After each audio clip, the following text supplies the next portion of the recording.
Well, welcome to Climate Courage. My name is Andrea Edwards, and I'm very, very, very, very happy to welcome back Praveen Gupta, who joined us for another Climate Courage earlier in the year. And today we're going to talk about equality. So, welcome, Praveen. Thank you, Andrea. This is a great honor to be back with you. Thank you very much for having me here. Happy to talk and explore the theme. Yeah, no, it's a good one, and I know that it's one you're passionate about. I'm sure people are going, "Why have you got a man on to talk about equality?" But I always, I always say, equality is not a women's issue; it's everyone's Absolutely. issue, and everyone wins with equality. We all have more choices, we all have more options, and so I think you're and just seeing the scale of work that you do and the thought leadership that you're putting out there, as well as your interviews. I couldn't think of a better person to talk about it with, as well as having the global South perspective that we both have. So I'm happy to Thank have you. you. And Thank you. I know Honored. I know you mean a lot to a lot of people. So we were just before we got on, we were just talking about. So I'm sitting in Phuket. You're sitting in Gujarat, Baroda. which Yeah, Baroda. Baroda.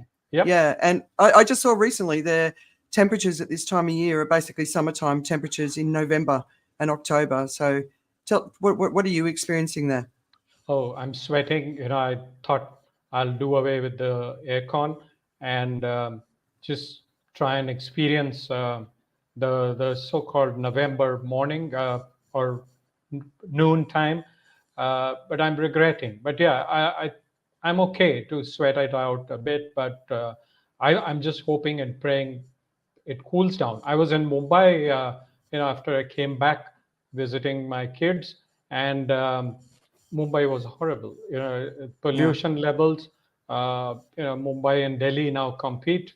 Mm. Then I went to see my dad in a cooler Rajasthan in beautiful Udaipur. The mornings, evenings were nice, and I regret having come here. I don't know how long this is going to be, whether there will be a winter. Um, Yeah. just hoping it cools down sooner or later. Yeah, I'm extremely concerned for the hot season from February for the global south, especially the infrastructure and just Yep. people's ability to survive. And you know, Yes. seeing people who've lived in this region their entire lives suffering in the heat has been Yes. a really massive wake up call because Absolutely. it's hot for me, but I'm not used to that. I didn't grow up in the humidity like you did, right? So to know that it's hot for people who've been here all their lives tells you, Yep. yeah. Did you? And then of Absolutely. course yesterday James Hansen's new report came out where he's talking about rising heat, and that's having some interesting conversations. So I recommend everyone looks at that. But let's talk about equality. But before we do, Yep. um, would you be happy just to share for the people who haven't met you before, just a little bit more about yourself, what you've done in the past, as well as the real work and focus you have today?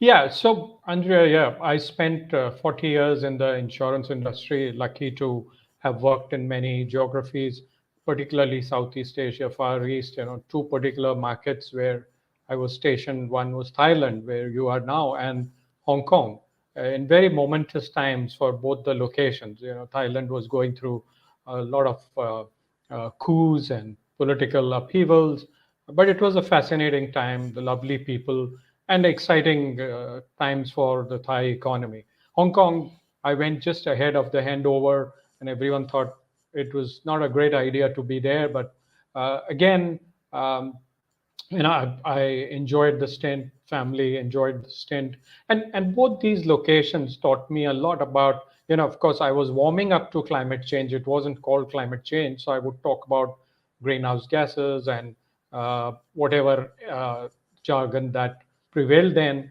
I started writing about possibilities and what the insurance industry could or ought to have done or should have been doing then. Uh, the good part was, my other favorite theme, which is diversity and equality, or DEI, whatever you call it today.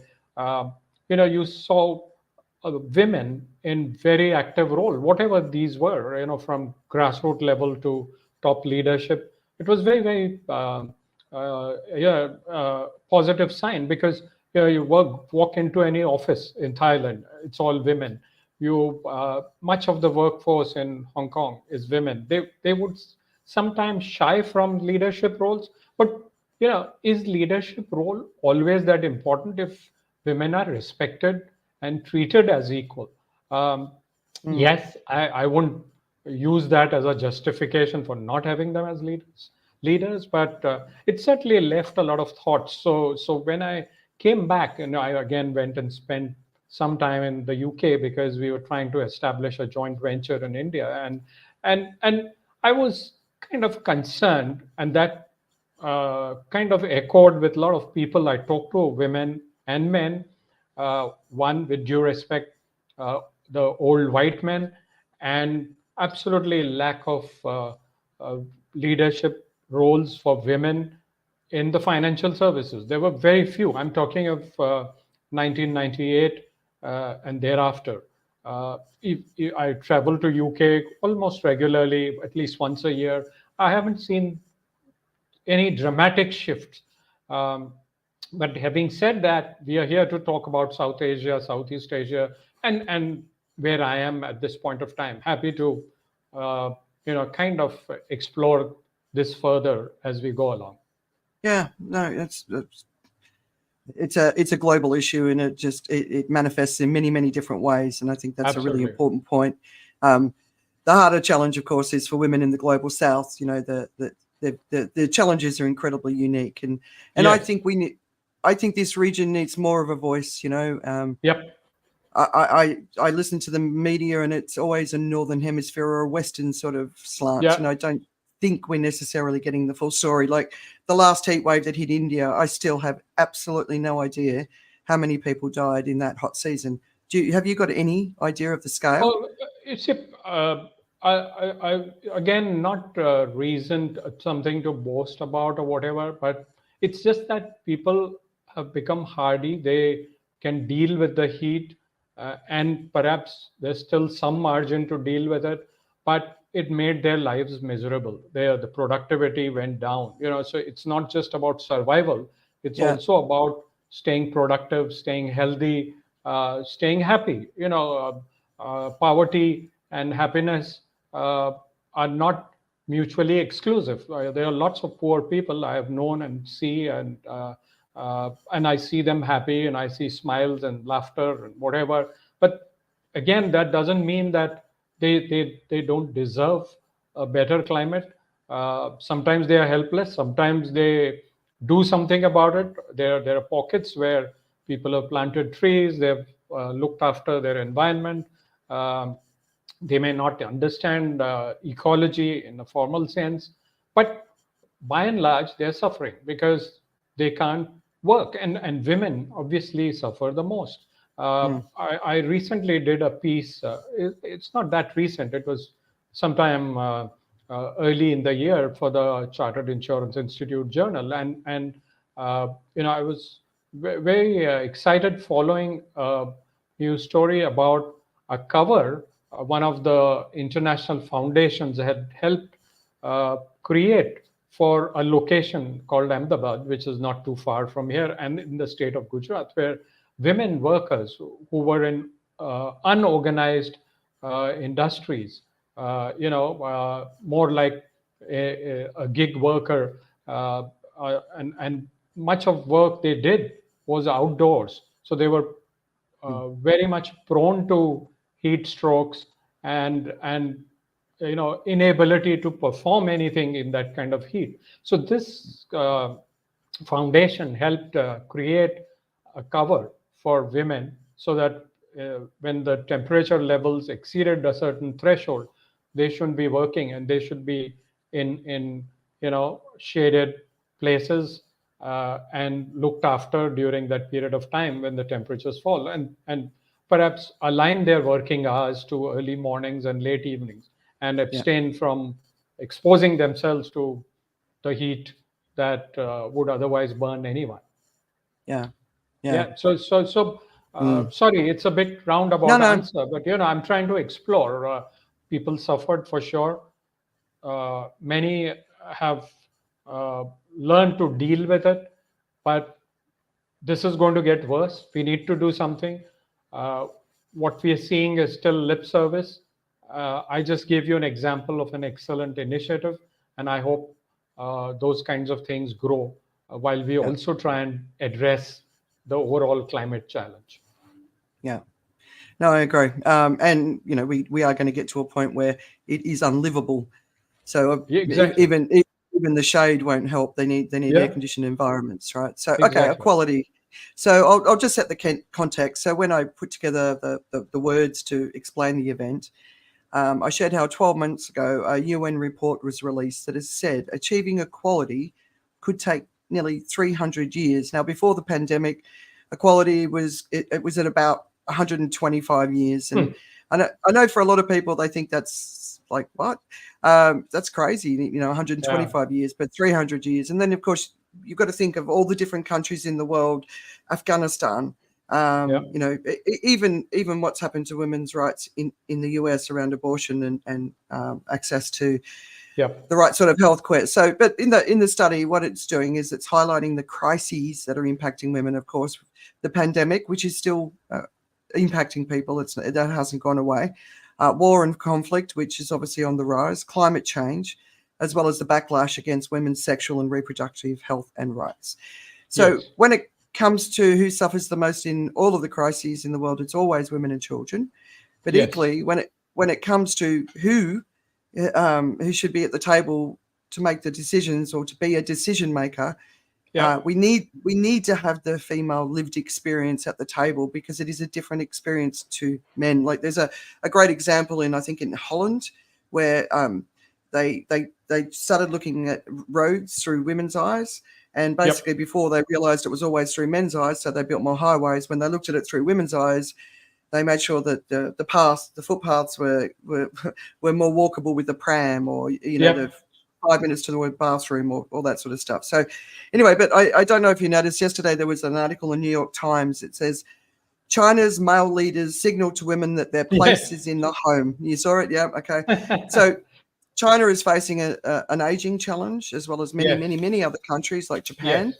So faced with this demographic crisis, a slowing economy, and what it views as a stubborn rise of feminism, they've basically chosen to push women back in the home, calling on them to rear the young and care for the old.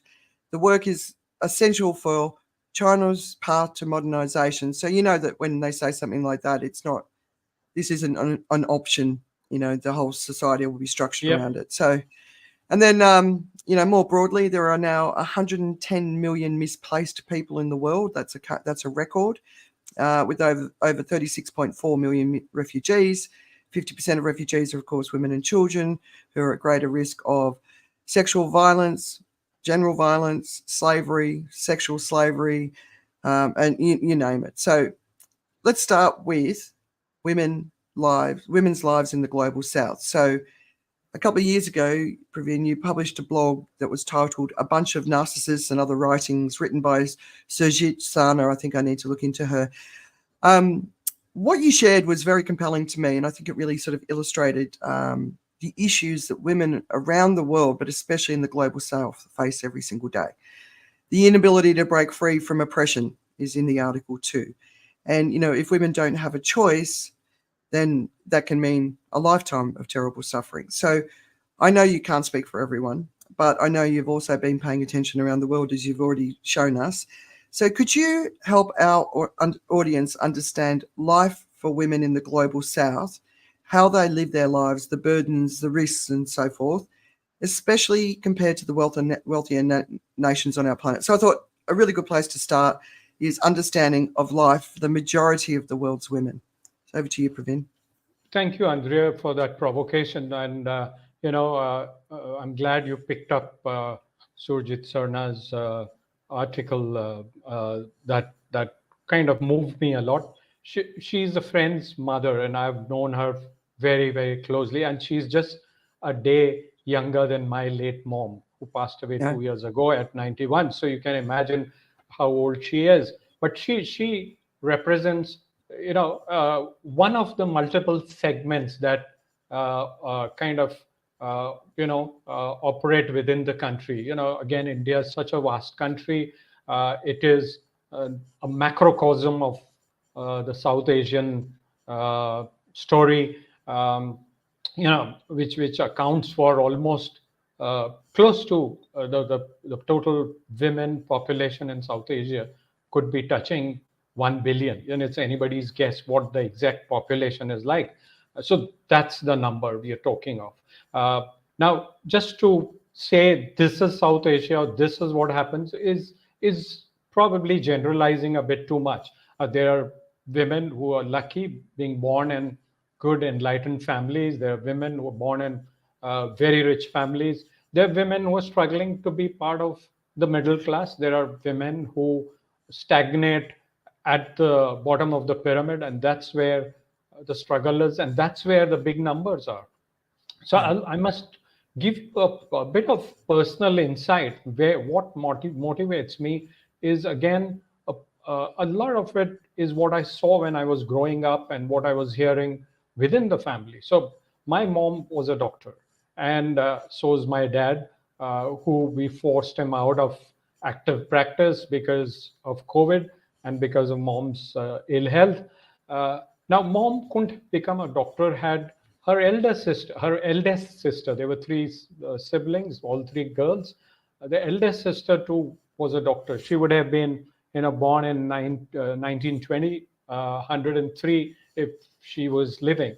She was one of the first lady doctors from that part of the country, very illustrious in her studies and all around competencies. The my both my parents didn't have mothers. They lost mothers in their very early childhood. My dad even doesn't remember seeing the mother. Mom remembered faintly what the mother was like. So it was the men in the family who said, and they had two doctors amongst their brothers. There were five brothers, that is mom's father. And they said, we will bring up these girls like any other child. So if they want to be doctors, let them be. So, and the medical colleges were not plenty. My aunt used to go to Lahore to write her exams. Luckily, a medical college opened up in Delhi. The first medical college that opened up in Delhi was for women, the Lady Hardinge Medical College. And my aunt was a student there.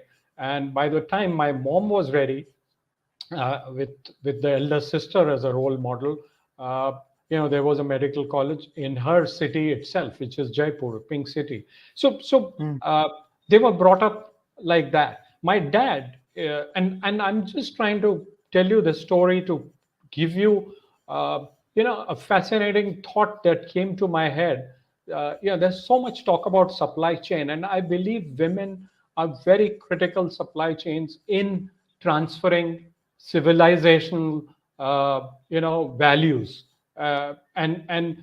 So my dad lost his mother very early. He never, none in the family, immediate family, were doctors.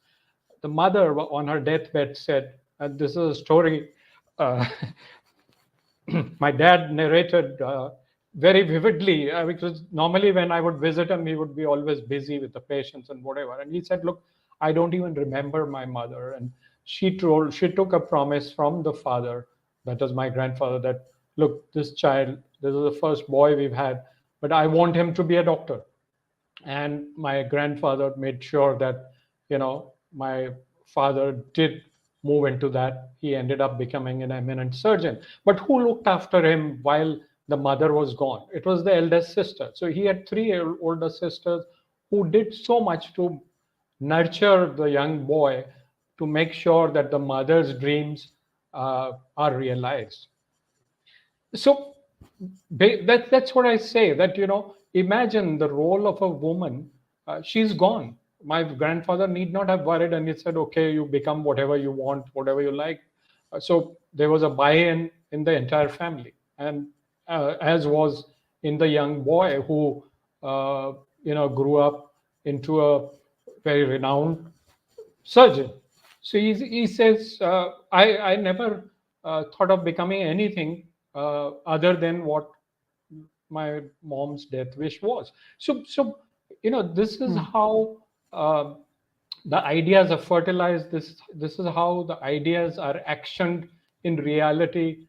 And the story doesn't stop there. None of us three siblings.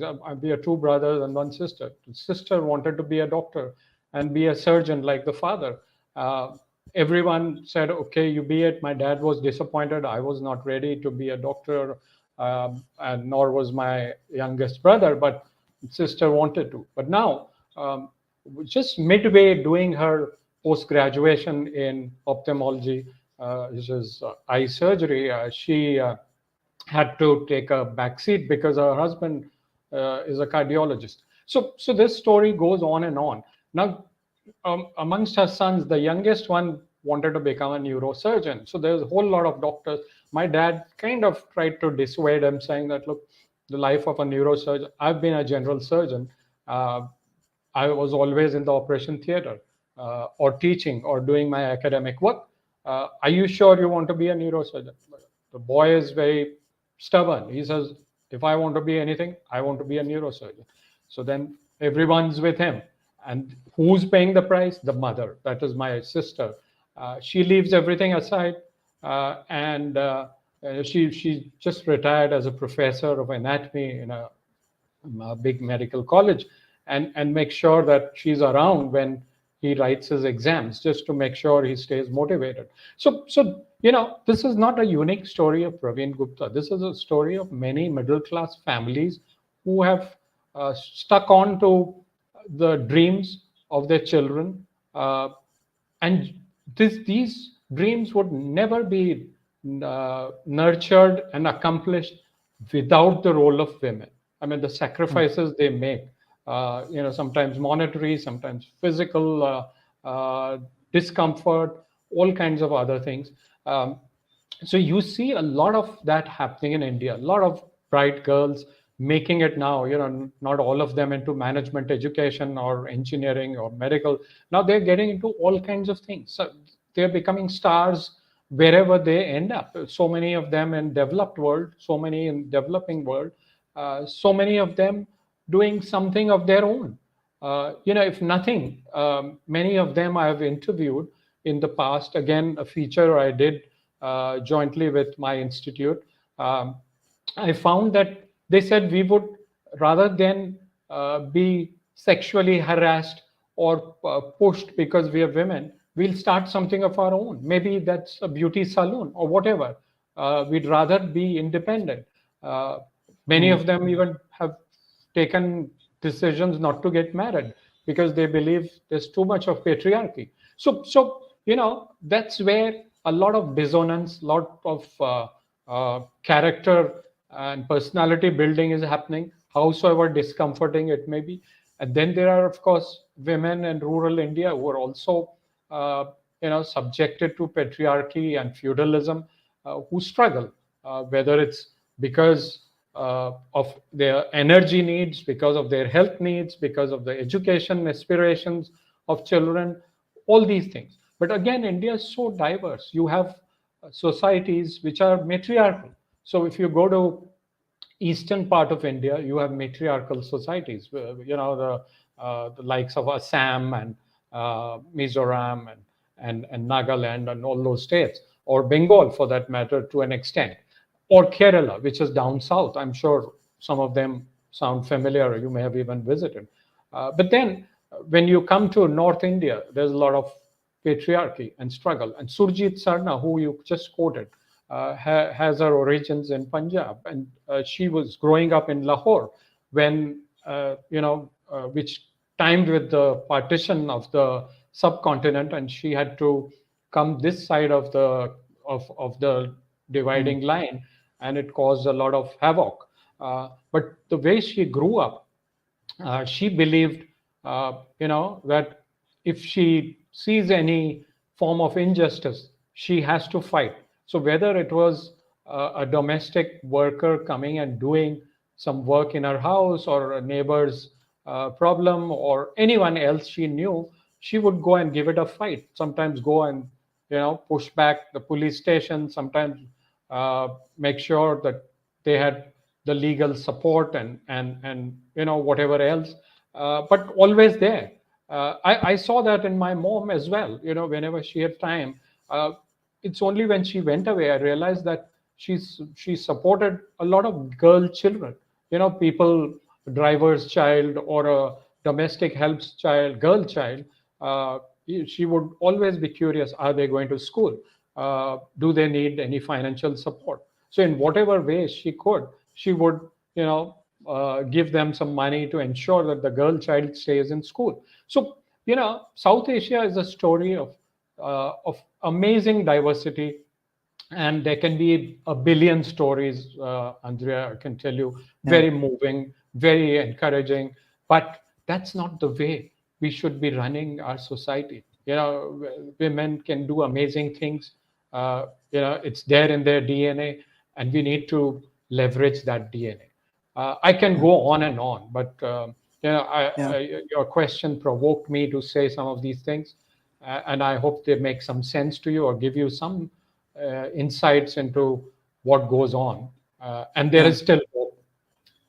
I see the Indian mamas at work with their kids, and they're a fierce woman, making sure that their children have the best opportunities. And I always admire my friends who do that. But then on the other side, I've seen, the destitution. Like here, there's a lot of Burmese migrants Yeah. escaping violence, Yes. and a lot of them live in workers' camps. And after the first lockdown, I went out and did some videos, and I met a couple of very, very young girls, like 12 years old, Hmm. who were brand new mothers.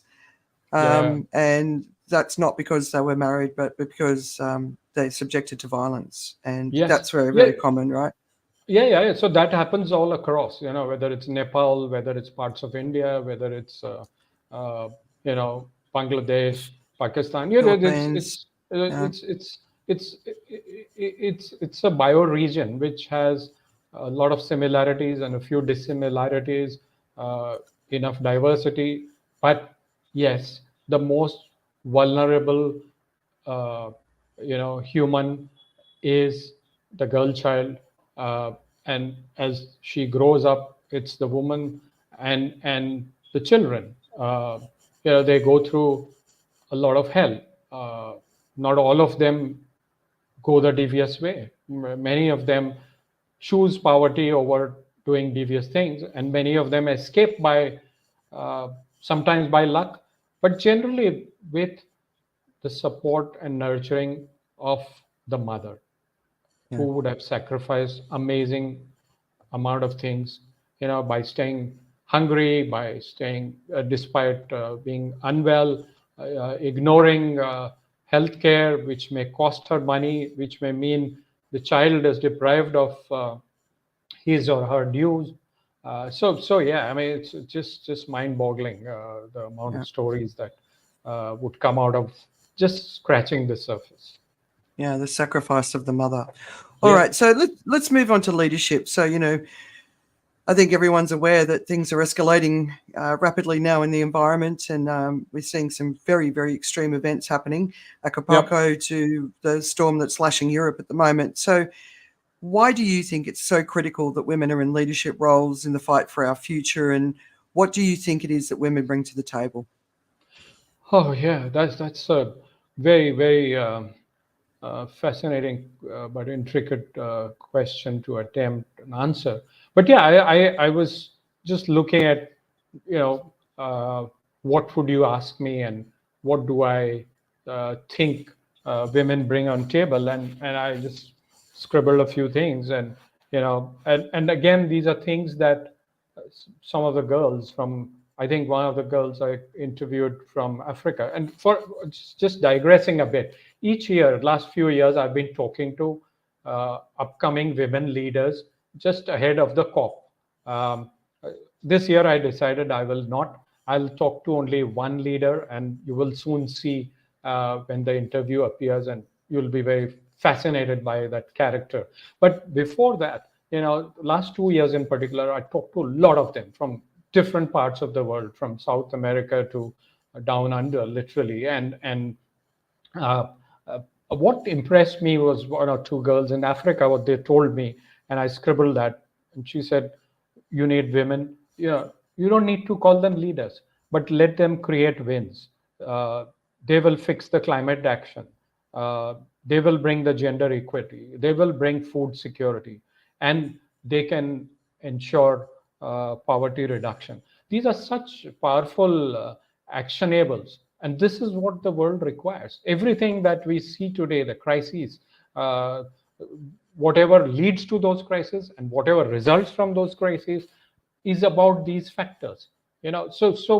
Uh, again, South Asia. I've been trying to figure out what differentiates it from, or what does global South, for that matter, differentiates from, is differentiable from global North. And I read something very profound, and which kind of echoes what I believe, that a lot of women here wouldn't have been educated. Many of them have had children who have become geniuses and phenomenal leaders, and they all attribute their success to their mother. So what is it that the mother instills? It couldn't be just plain vanilla leadership. And what I hear is intuition. That the people in global South, and this part of my world, uh, are very strong on intuition. They may not be educated in the Western sense, so then they may not be as knowledgeable as people in global North, but their intuition is very strong, and that's what gets embedded into the DNAs of their children, and that's how they guide those children to whatever levels they have reached. So a lot of stories, it's not always billionaires, but very intelligent people, very accomplished academicians, researchers, scientists, uh, have come from very, very uh, not only basic, sometimes poor backgrounds. And again, much of what gets attributed goes back to the mother. So there is something which makes them, whatever you call, let's equate it to leaders, and it's important to dovetail that into our processes. Think of, very recently, or as early as this morning, I was reading about some pushback to BlackRock's report Yeah, on boards. Yeah, I'm sure you saw that. yeah, I And saw that. and yeah, so the gentleman, I haven't fully read that. I'm going to go back and read it. But I saw two things. That one was they've cherry picked some of the things, and they haven't had that report peer reviewed. So the gentleman who has criticized it, for right reasons, has brought these issues out. And very often leadership tends to be equated to your board positions. How diverse are the boards? Who cares about the boards? There's so much problem at the grassroots level, and thereabouts, that needs to be fixed. Boards are too aloof. Sometimes these are like ivory towers. They operate in echo chambers. You need to Mm. fix the problem at the level where you have the most pain and grief and discomfort, and it's not static, it's growing. Mm. I was, again, the role of matriarchs. It's not just in the human society, if I may say that, or human civilization. You look at elephants, you look at whales.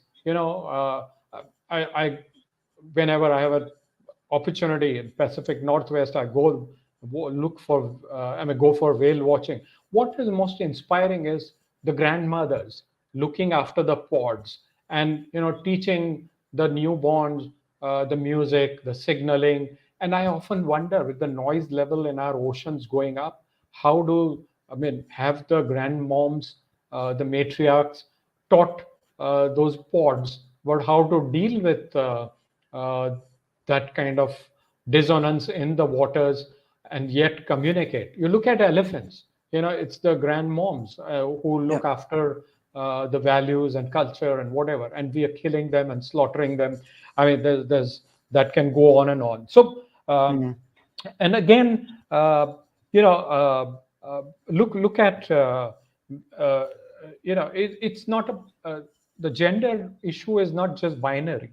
You have many shades, and I've been talking to many leaders who champion the LGBTQI and the queer and all those whatever segments that have emerged, and they tell me, Praveen, do you believe it's just about men and women.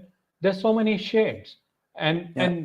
men can be feminist, and not feminist in a devious way, but or in a laughable way, but more in terms of sensitivities, and more in terms of what uh, how they perceive a situation, what they can do with that. And we need to tap into that as well. So women account for 50% of the world population, and there are so many men who are sensitive to things which are generally attributed to women. And if we can identify them and rope them in and tap them, we can solve this problem. um, Mm. Last but not the least, you need, I don't know whether you've heard of a lady called Vandana Shiva. She's a big name, and I'll send you a link or two. You'll be very inspired, and I'm hoping someday I get to see her face to face. And she's been challenging the way, of course, many things, but about the agricultural practices, which is at the heart of the climate crisis.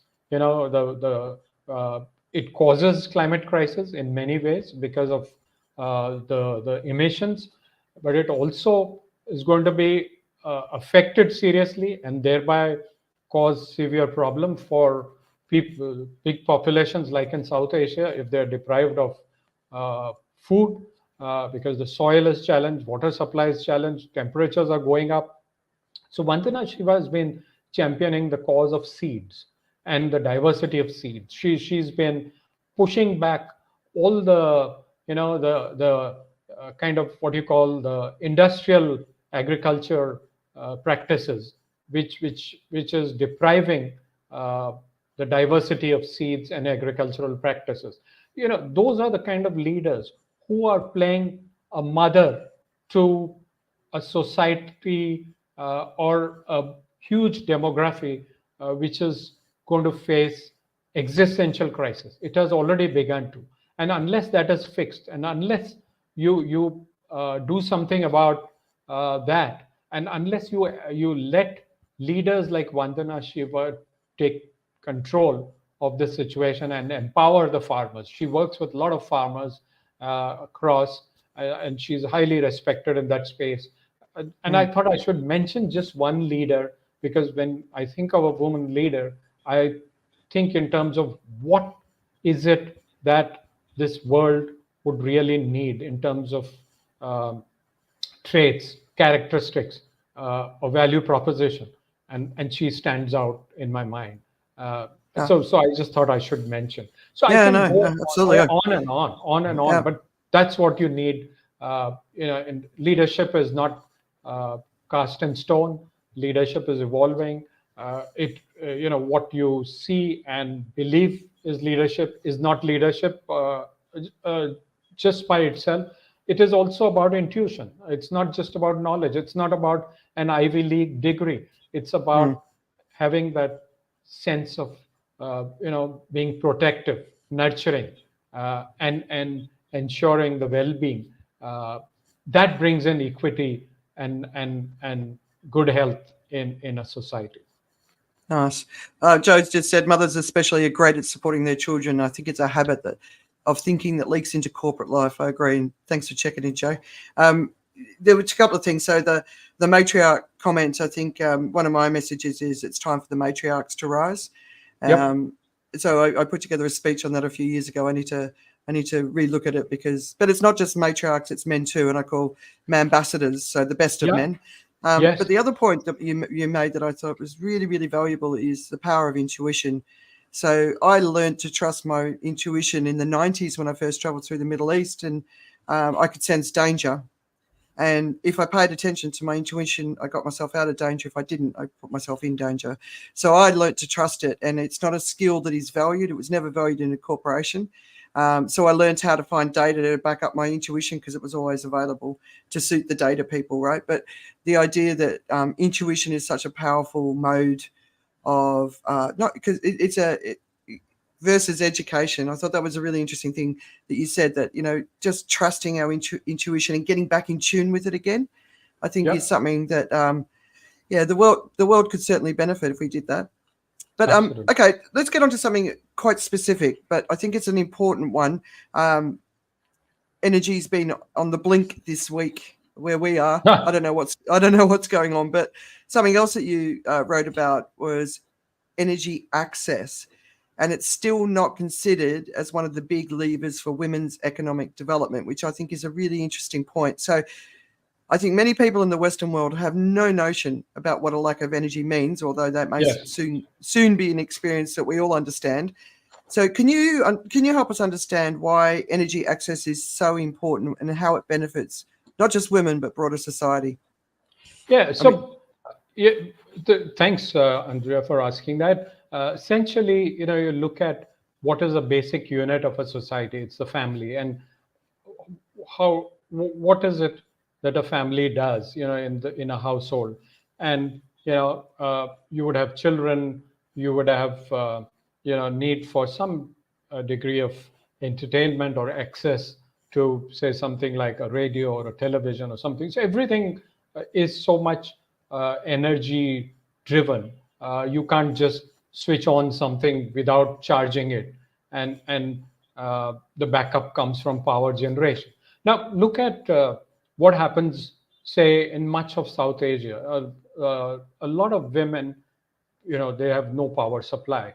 How do they cook?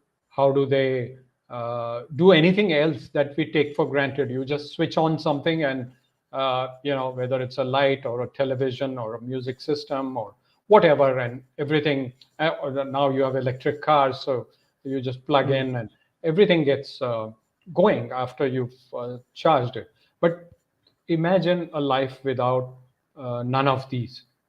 So how do they cook? Or what do they do? So they would go and gather firewood wherever it is, and that uh, with whatever little forests that are left, much of South Asia has been seriously impacted by deforestation, and the soil conditions and whatever else, warming, heating, all that happening. So whatever is left wherever, you bring that home and use that first thing for cooking.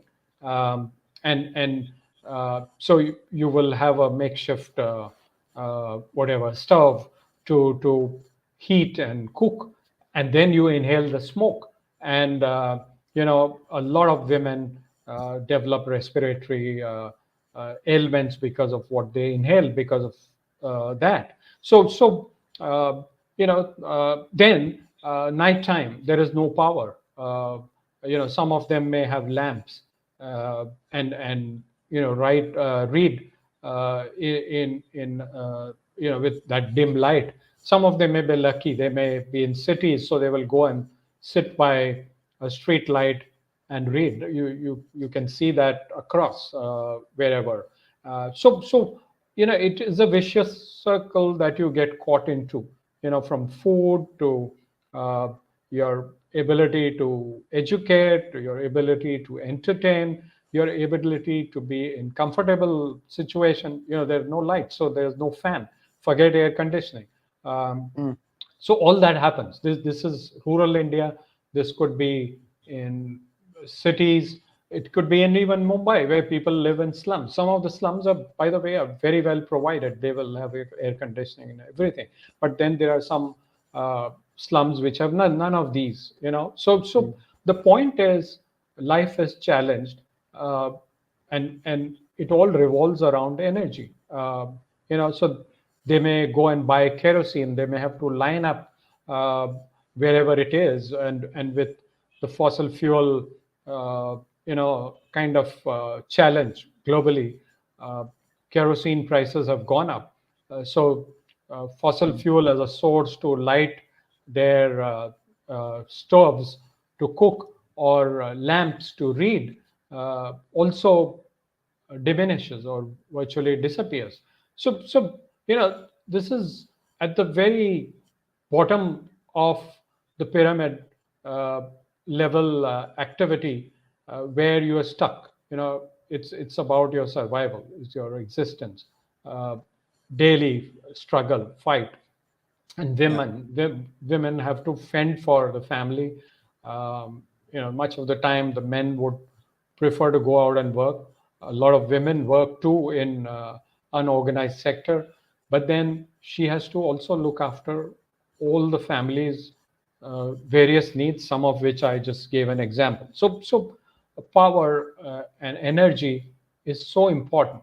And because of her involvement in this existential issue, or issues, such existential issues on the Maslow's hierarchy, if I may say, she has no time to think or do anything besides that. Otherwise, if she has access to energy, she would be able to free her time and think of doing something.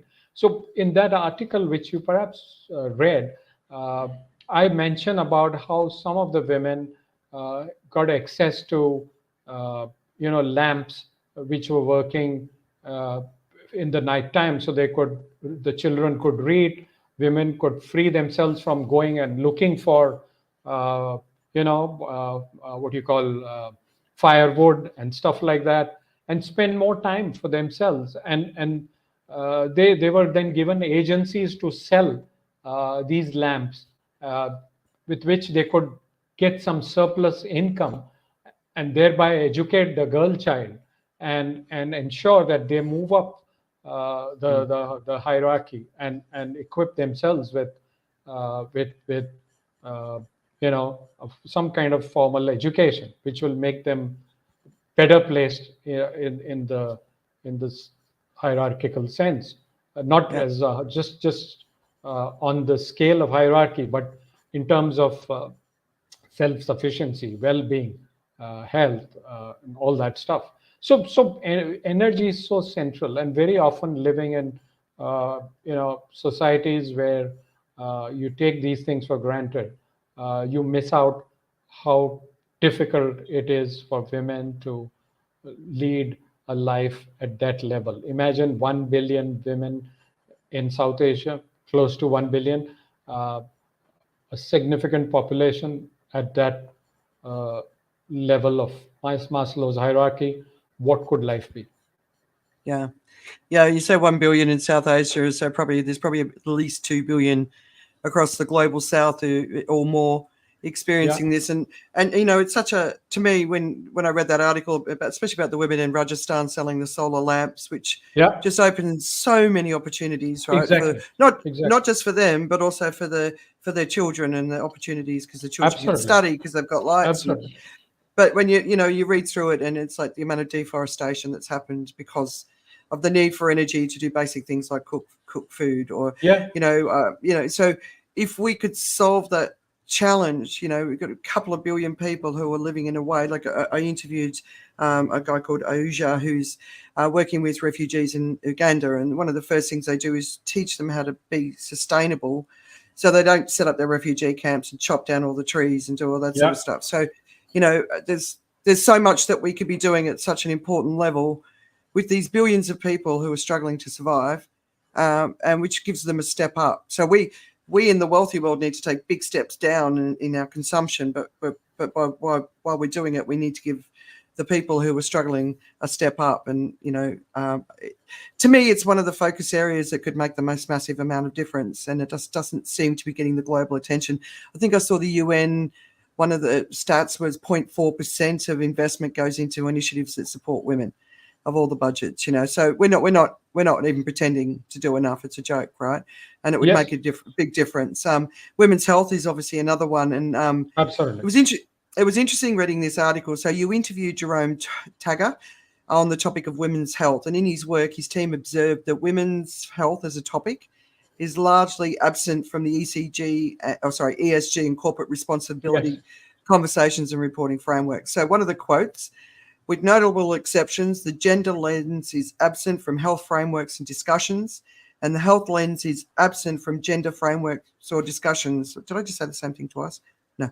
Neither is women's health to be found in ESG approaches. So can you help us understand the yes, bigger issue on women's health and why it's important, why it is a sure. very, very important part of this conversation? You're just talking about the health of the women because they're constantly breathing in smoke in their homes, or Yeah, a lot of in Africa they have generators inside their houses so no one yeah, steals them. So that's also creating health problems in the homes. But can absolutely. you talk about Yeah. that?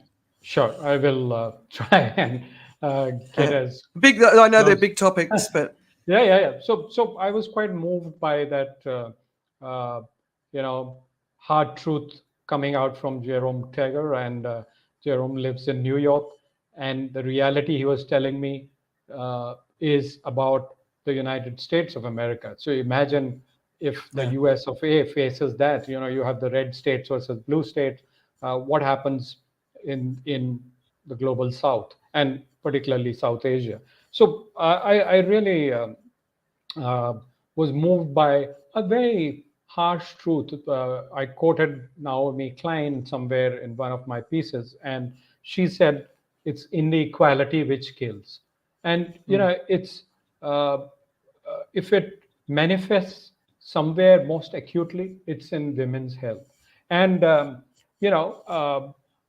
How does it fit into the scheme of things? So what is a priority for a woman in a family? And most compelling, at right at the, I keep going to the bottom of the pyramid, but that's where the fattest layer of demographic is, fattest in the sense in terms of numbers. So what is it that is highest on the priority? Every day the woman of the house has to think in terms of, I have to feed my family. So what do I feed, and how do I cook? So yeah, some of them have gotten into kerosene or LPG and solar panels, but those are still very minuscule numbers. So food on the table is priority number one.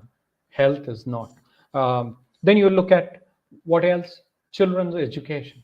They would want at any cost children to, I mean, they may have not gone to a school, but they want to make sure that their kids go to school and move up, and become something by sheer, value of whatever education.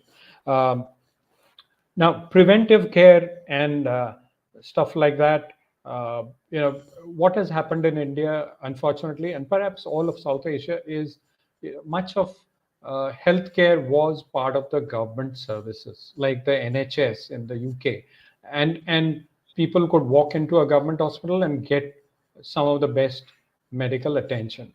Many of these government hospitals were attached to medical schools, so they had exceptional doctors attending to them. Unfortunately, two, three things have happened. The healthcare system has collapsed. Everything is moving towards private. Everything about private is not great. It has fueled health inflation. So if there is any health issue that a woman has, that is the lowest priority. First thing is, and this has come to me after talking several years of speaking to several people who are knowledgeable on the ground, and most women would not want to go to a doctor, not always because they cannot afford, but they suspect they may have something which would require mm, medical attention, which would mean cost, which would mean children being deprived of their food on the table, children being deprived of their education, because you don't have enough money to uh, pay for both healthcare and their education, and particularly the girl child. That's the choice. Those are the choices that women have to make, and mm, so nutrition and everything falls down. Uh, these are the women who need to be attended to. It's not whether they'll get a board position that is important, that the likes of BlackRocks and McKinsey's and everyone else talks about. What are we doing to women here? Many of them could be the yeah, brightest of children, and just a gentle nudge from time to time and support could bring them to the level of best of leaders.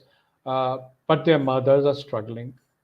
Some will be able to get over it, partly because of luck, partly because of commitment, sacrifices, and everything together. But many of them will still continue to struggle, and healthcare is at the core of it. There's such a mm, growing incidence of cancer thanks to chemicals and whatever else, lifestyles. Yeah. And again, poor women suffer. And there have been instances, and I've been witness to that, having some remote association with Indian Cancer Society, and some of the key, what should I say, supporters there, trustees, told me, their biggest problem, aside from detection and treatment of cancer, various forms, is looking after the women who are abandoned, because the families can't afford, but that is not an excuse. But they just come and leave the women there and disappear. People don't even know where they came from, and someone has to look after them. So it's high. I mean, it hurts you. It makes you occasionally cynical, uh, but Mm. that flows from a larger reality, uh, which is women's health is in shambles. So Yeah. uh, and I've seen that closely. Uh, Parents into that discussion over on a dining table, talking about what's happening and incidences and what they can do, and recommending to some doctors to waive medical fee, or to admit them, get them admitted in the government hospital so that they can be treated. But yeah, that's I thought an insight I could share with you, Yeah. having experienced it firsthand. Yeah. Yeah. I mean, all over the world, just women's pain is often ignored or downplayed or hysterical, right? So that was the medical word for women when they had real pains, but the doctors sort of just said that they were being hysterical. So I'm going to move on to the Indigenous communities. Yep. Um, as an Australian, I was obviously very, very devastated by Yep. the no vote in the recent referendum. Um, I'm not just gutted as an Australian; I'm also gutted as a human being. So Yep. I'm going to be saying this forever, but we absolutely, and we have to embrace and support our Indigenous brothers and sisters. So, in case you don't know, the Indigenous peoples of the world use or manage more than a quarter of the Earth's Yep. surface, yet Yes. represent just 5% of the world's population.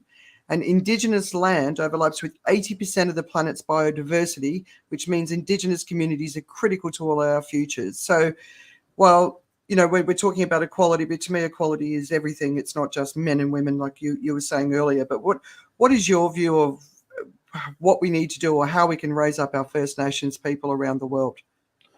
Oh, that's another solid challenge you've thrown at me. But I want to The start by showing you this book. I'm sorry whether you can see it. Nutmeg's Curse.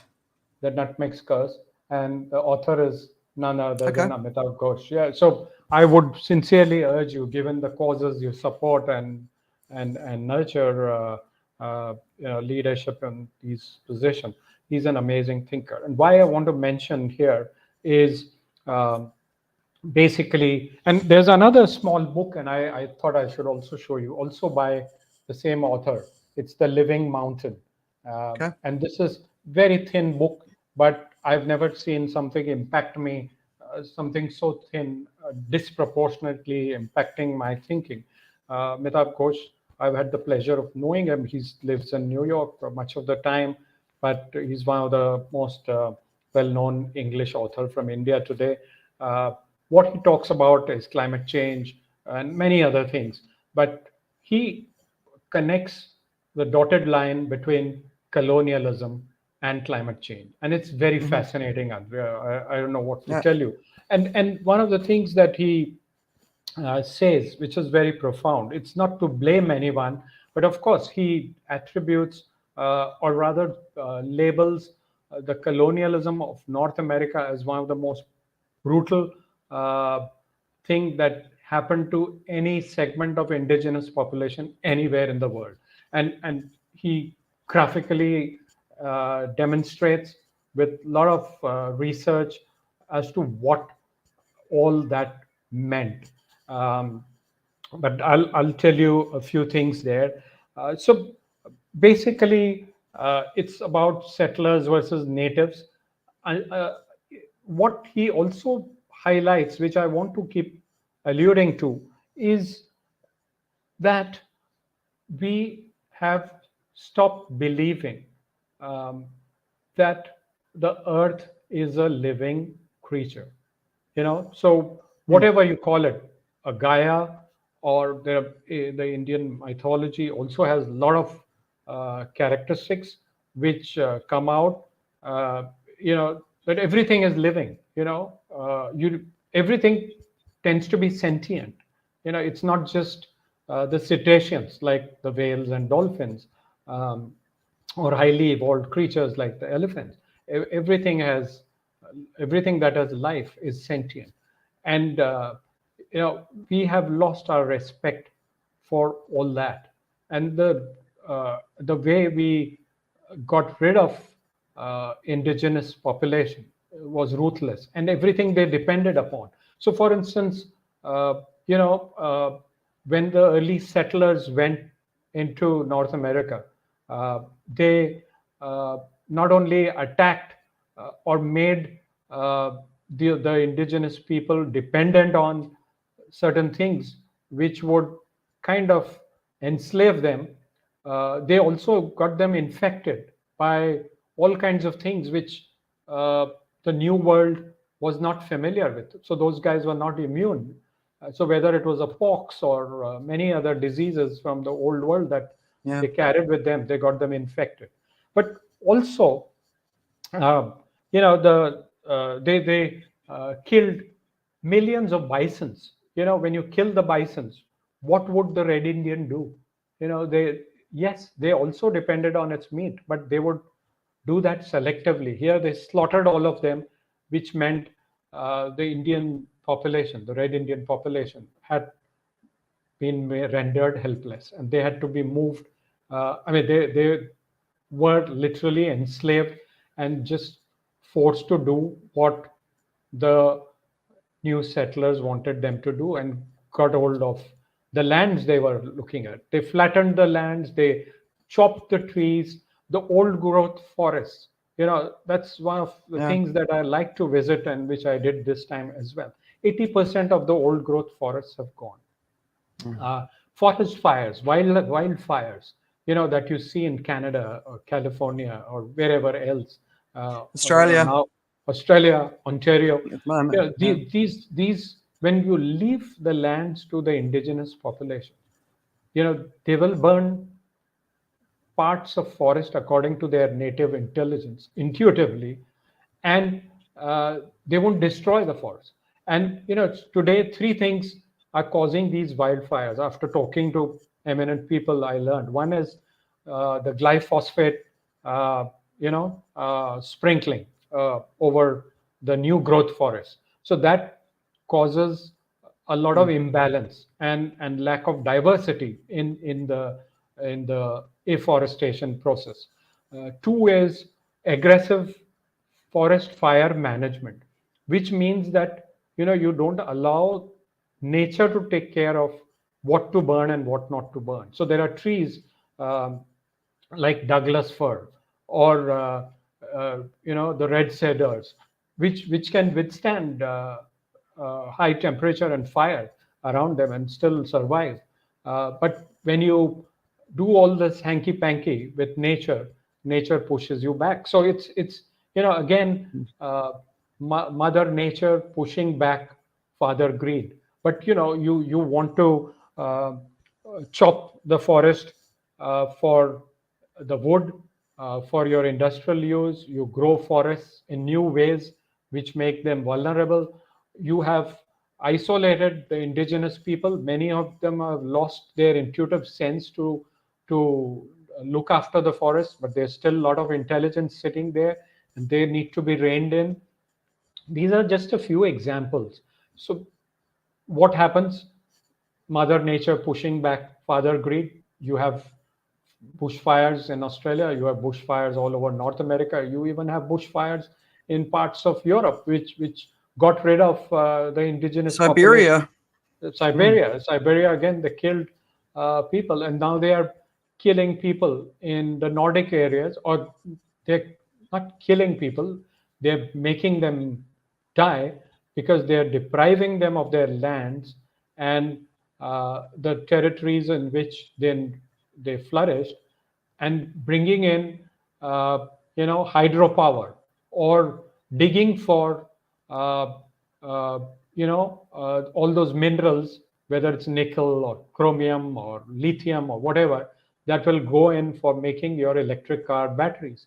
So Mm. interestingly, it's a very unique form of greenwashing. So you're pushing back all these guys from uh, a nurturer role to a defensive role, and empowering uh, all the evil forces, and hence this backlash from Mother Nature. So indigenous population is very critical for the well-being of this planet. What is at the center of the well-being of planet is nature and biodiversity. None other than them know how best to preserve, nurture, and flourish those elements. So I Yep. can go on and on. I've Yeah. gone through a lot of these communities and want to continue my explorations. But in essence, these are some of the things I thought I should highlight.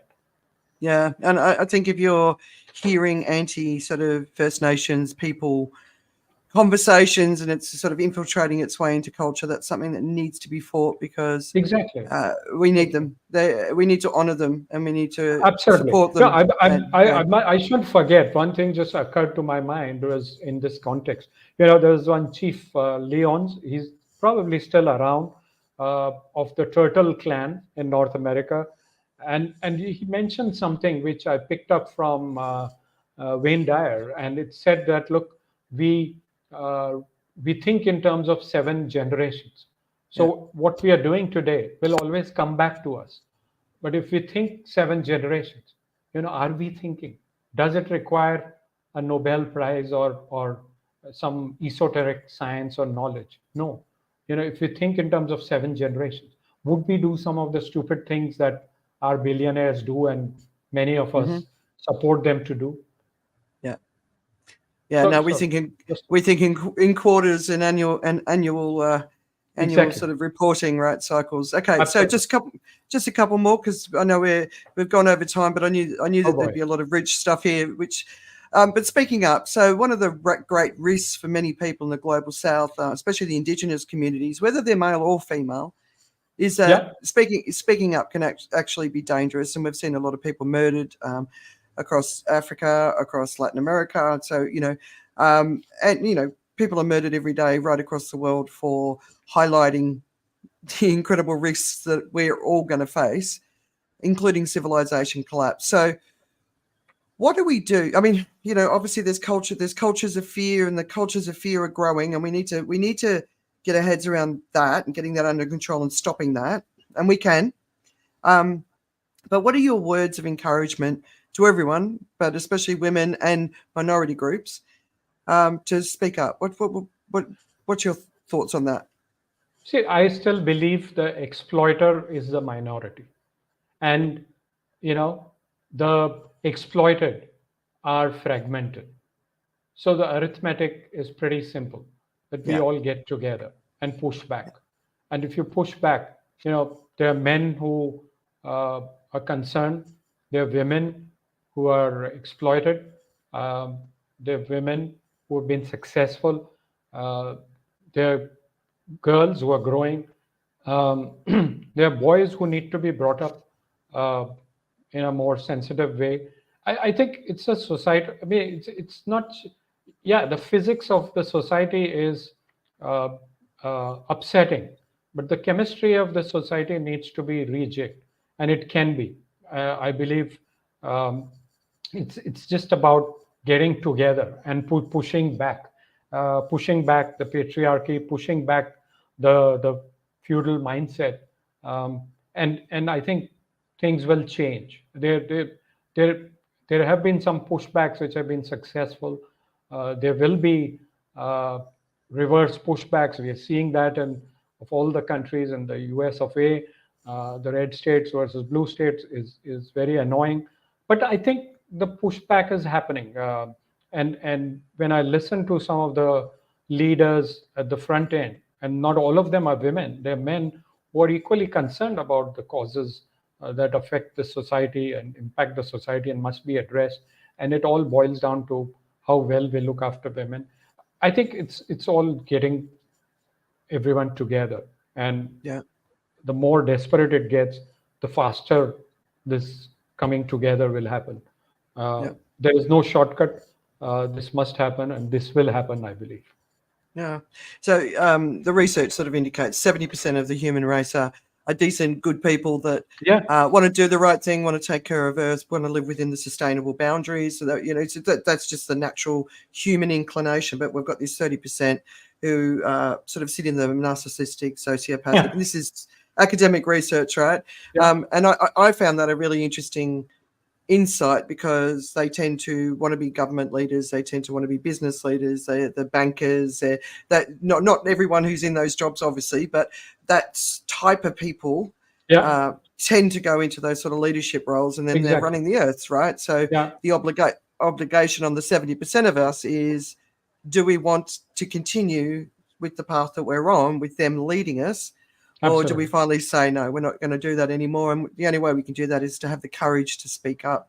All right. Absolutely. So just to finish off, I thought I've come Yeah. up with three sort of ideas, and I know you would have come up with. You go first, and we'll do one each. The most Ah, important areas that you think everyone needs to be focused on when it comes to equality. But let's also, we're also talking about equity and diversity here. So, sure. but it just kept it short. All right. So just a quick backgrounder that, at the back of all this is the climate emergency and Yeah. how it ties up with equity. That's where I'm coming from. So one is the problem of not addressing nature and addressing climate emergency as climate change is not the correct thing. So we have to call it the climate breakdown so that everyone understands. The breakdown means, uh, we'll all sink into that. And nature, we should understand what uh, comes from nature in terms of biodiversity and eco services. We are a wholly owned subsidiary of nature. Every business gets so much free stuff from nature that, these two things is one thing for me: climate breakdown and biodiversity and equity services. Yep. Uh, uh, Biodiversity and ecological services, these require equitable treatment as much as gender or everything else. Yep. Should I talk of the other two? Yeah, I'll do one. Yeah, So one of my big areas that I probably want to start pushing more is that women need to unite globally. So we need to support each other, and we need to fight for each other, and we also need the males who understand yep, the situation to come and join us absolutely, too. It's not us absolutely, against them. That's become a real fight.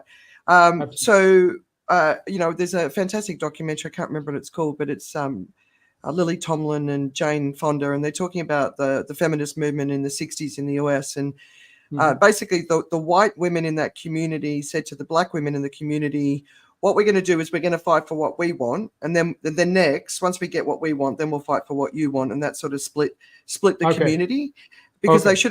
they should have started fighting for what the black women were suffering, and Right. if they had done that, we probably would have seen a lot more progress a lot faster. Yep. So, but all over the world, if you hear a politician, like a Donald Trump, who just denigrates women, and yet that election in 2016, all US elections are won or lost by women. So my biggest heartbreak in that election was the number of women that voted for a man that talked about women the way he did. So I think one of the things that we can really, really do is all women, all races or cultures or religions everywhere come together as a united community worldwide, and we start to use our power, and we bring the men in with us rather than, we've got to stop the negativity between men and women. That's all Yep. a tool.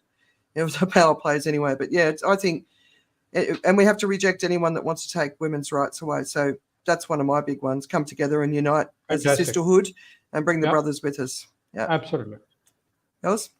So the next one is, again, it all ties in. I may not say women, but unless you measure things on correct matrices which uh, define their role and contribution, like for instance, GDP must change. Yeah. It's nonsensical. You keep measuring how big an economy is and how well it is performing on that.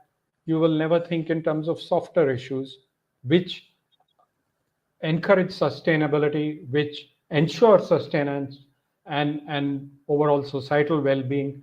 Yeah. Women at the center of that. Something is seriously wrong that needs to be addressed and done away with.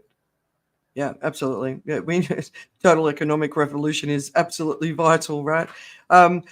The right to bodily autonomy is absolutely critical for all women everywhere on earth. And one of the things that I do appreciate about living in Asia is that seems to be a topic that it's not discussed, it's not politicized. Women have the right to their own decisions when it comes to their body.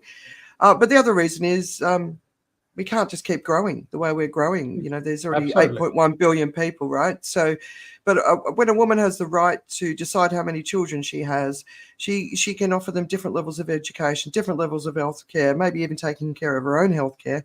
But so we've got to resist this. And I think the religious sort of banner hanging over this conversation isn't really helping. I know the Pope's talking a lot about Catholics coming together and fighting the climate, but really, if they want to address the issue, then they've got to start looking at it from a population perspective as well. But women need to have the right to choose what they do with their own bodies, and Yep. whether or not you have children is a decision that only a woman should be able to make, and politicians should be staying out of the bedroom. So that's a big one for me. Absolutely. So my last one, of course, I thought of, it just echoes what I've been saying. Three segments of the society which uh, need utmost attention: women, indigenous, and the keystone species. What we are seeing is, population pressures, the carrying capacity of the planet, all being impacted. Uh, Women know best what is required, what needs to be done, how it needs to be done. The indigenous, likewise, and the keystone species. Most people don't recognize them. We don't. There have been debates in the past, and I'm very enthused about some of them, but I'm absolutely cynical as of now on that. Unless we fix it, this planet will not get it right. So, there was a talk about giving the same status as human beings to sentient creatures like whales and gorillas and chimpanzees. It may sound funny, but they are the gardeners. They are uh, the creations of the Almighty and nature, who can fix nature. Now that we've damaged it to such an extent, it will not turn around immediately. So we Yeah. need to widen this circle of influence, if I may say. So this ought to have women, indigenous, and the keystone species, just to repeat but emphasize my message. Yeah, I like that. The final one for me is we've watched a war against women rising in the last few years, and I know many people think that's rubbish, and you're absolutely entitled to your opinion, but it's definitely happening, and both across the wealthy and the developing world. We see women's rights stripped away in lots and lots of different ways, subtle ways. Just that news from China, that's going to have a massive impact on Chinese society and women's roles in that society. So we've got to pay attention, and every chip away at women's right, it starts to build up, and we need women at the table now than we've ever needed, more than we've ever needed, right? So Absolutely. we've got to fight this. We've got to pay attention. We've got to stop being silent, because it's a real issue. 300 years to equality is unacceptable. Without equality, basically, I don't believe that we've got any chance of overcoming the crises humanity faces. So I think it's a really big issue. All right. So Praveen, final words? Well, it'll be a pity if we cannot deploy the most intelligent, sympathetic, and or rather empathetic and capable resource that we have with us here. I hate to use a word like resource though, but I'm struggling. But if we can't utilize and channelize the energies and capabilities of women into our current challenges, then what will we do? It's not just an simple equality debate. It's not about and getting the arithmetic right. It's about us evolving as a species and not just looking after ourselves, but everything else that nature has given us, and let it all flourish. Yeah, we have a solution. Are we going to do something about it, or are we just going to go extinct? Yeah. It really is as simple as that. But something that we've got to develop is nature consciousness. So we've got to get back in tune with nature and that which sustains us all. And if we're fighting each other and there's wars and going on, and watching the children and women being murdered, raped, brutalized, on all sides, we're not going to make it. So absolutely, are we going to let them win? Or are we going to come together and say enough? It's time. It's time to rise up and take our words forward as best we can. We may not succeed, but it's better than the current path that we're on. Praveen, thank you for coming. Thanks for all the work you do. I know that you're a big voice out there, and I listen to what you share as often as I can. I think you're making a really important contribution. So thank you for being part of it. Thank you, Andrea, for giving me this opportunity. Honored, truly, and your work is so phenomenal. I'm sorry we kept on going back and forth or rather I kept on going back and forth, but I'm glad we made it happen.